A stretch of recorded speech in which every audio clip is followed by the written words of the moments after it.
दोस्तों टाइपिट देखो कितनी ज़्यादा ढीली है, ये इसे साउंड आता है। ये देखो इसकी टाइपिट टाइट करेंगे जो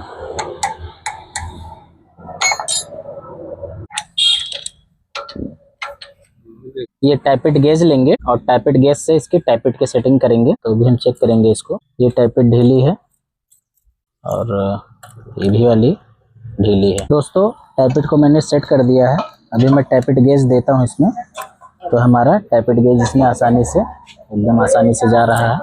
और इधर भी मैं देता हूँ, तो इधर भी हमारा टाइपिट गेज ये आसानी से जा रहा है। ठीक है, चलो टॉप कवर को फटाफट फिट करते हैं और इंजन ऑयल डालते हैं। अब इसका टॉप कवर आराम से हम लगा दें।